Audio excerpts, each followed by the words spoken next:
কলম্বোতে সিরিজের শেষ টেস্টে টস জিতে ব্যাট করছে বাংলাদেশ। শেষ খবর পর্যন্ত লাল সবুজদের সংগ্রহ 6 উইকেটে 188 রান। এই মুহূর্তে সিংহলীজ স্পোর্টস ক্লাব মাঠে আছেন রিপোর্টার তারেক হাসান শিমুল। ম্যাচের সবশেষ খবর জানতে সরাসরি যাচ্ছি তার কাছে।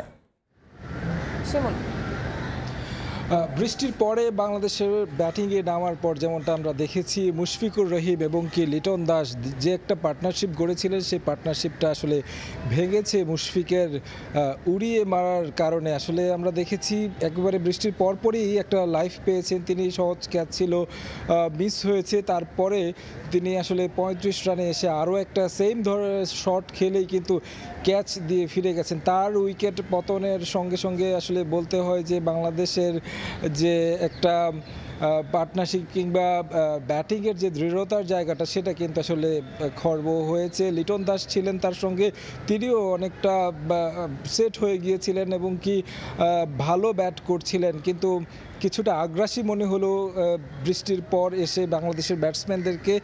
লিটন এবং মুশফিকের কথা বলতে হয়, তারা আসলে কেন এত দ্রুত বড় শট খেলতে গেলেন এই সিচুয়েশনে, সেটাই আসলে বড় প্রশ্ন। ধারাবাহিকতার কথা বারবার বলতে হয় বাংলাদেশ দলের ব্যাটিংয়ের কথা যখন আসে কিংবা পারফরমেন্সের কথা আসে।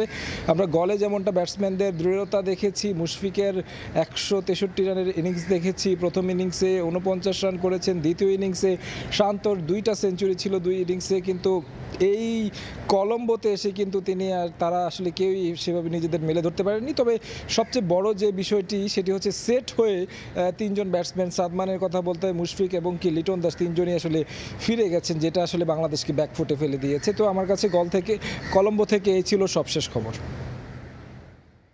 কলম্বো থেকে সরাসরি যুক্ত হয়েছিলেন সহকর্মী তারেক হাসান শিমুল।